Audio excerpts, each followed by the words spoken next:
Jared Polin, FroKnowsPhoto.com, and this is your Weasel little juice. Photo News Fix.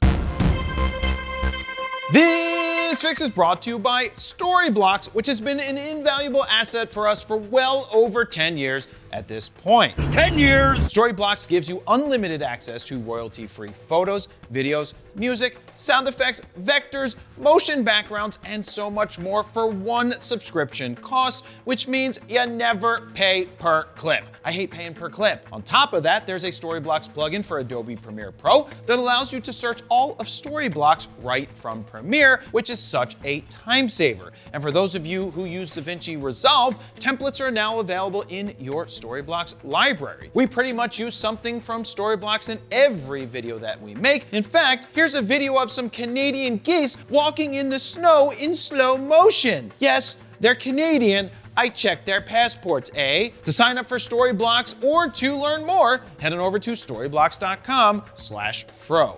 First up, Canon Rumors believes Canon will announce a major firmware update for the R1 and R5 Mark II ahead of CP Plus at the end of February. I don't even know who came up with February. They also said they don't expect any new cameras to be announced at the upcoming event. In terms of what the firmware might bring, they really didn't have much to say about that because they didn't have any info. They do think that the R1 might get some sort of authentication system, but they weren't totally sure. Now, if there is a new major firmware coming for the R1 and R5 Mark II, let me tell you what I'd like to see. I'd personally like to see some more control over pre-capture. What I mean by that is let me dial in something slower than a half a second, or maybe add it all the way up to a full second, though you really don't need a full second. I'd also like to see a button that allows me to turn off and on pre-capture with one single press of a button. Currently, you have to do 3 things to turn it off and on, which is a pain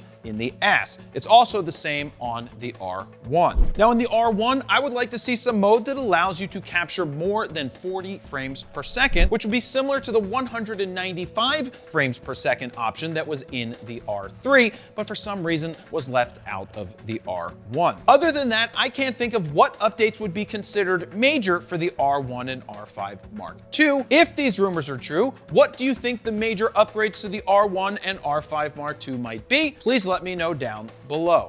Next up, according to Nikkei Asia, Canon might be outsourcing more of their camera assembly to other Asian countries. Now, Canon Rumors did mention that Canon did have some factories in China for manufacturing compact cameras, but closed that down a few years ago because those sales weren't doing too well. Now, that would have been a good thing to have open right now because so many of those Gen Z people think that point and shoots are the bee's knees. Bet. Dead ass. Psych. Sign, super psych. Canon is quoted as saying, "We want to go fabless with printers and lower-end digital cameras we manufacture in Asia." Now, I personally had to Google what fabless meant to make sure I knew exactly what to tell you guys, and it means designs and markets hardware while outsourcing its manufacturing to a third-party partner. I guess that's kind of like everybody, like Apple. They design stuff and then manufacture it somewhere else. Huge profit margin. The Nikkei noted Canon's plans include positioning the product facilities in Japan as mother factories.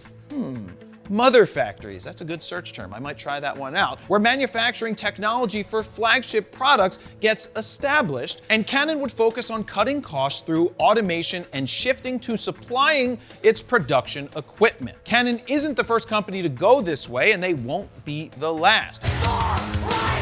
For many businesses, it's about driving down costs and expanding profits, but at what cost? Does quality suffer when you start cutting corners, or can they get the same exact quality that you expect, but for less?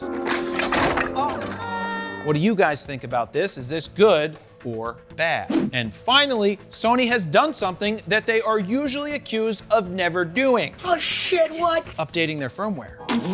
Sony announced new firmware for the A1, A1 II and A9 III. Sony says these firmware updates bring a range of improvements designed to elevate the experience for professional photographers and filmmakers. Some of those highlights include shooting enhancements, movie features, operability upgrades, and camera authenticity solutions. Some of the notable firmware updates include the use of shutter speeds up to 1/80,000th of a second at all aperture values when expanded is set to on the A9 III. Now the A1 gets a feature that the A1 II has, which is focus bracketing support for continuous shooting while automatically shifting the focus position, as well as two others. The A1 II and the A9 III both get improvements in image quality when applying user LUTs in video, and under operability and transfer functions, the A1 and A9 III get 3 out of 4 updates respectively that the A1 II already had. And the last change is all 3 of these cameras get camera authenticity solution updates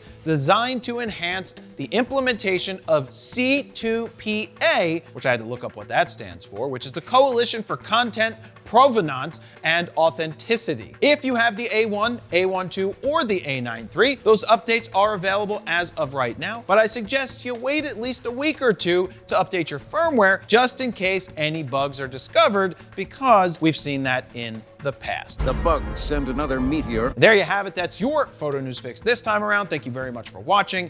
Jared Polin, PhotoNewsPhoto.com. See ya.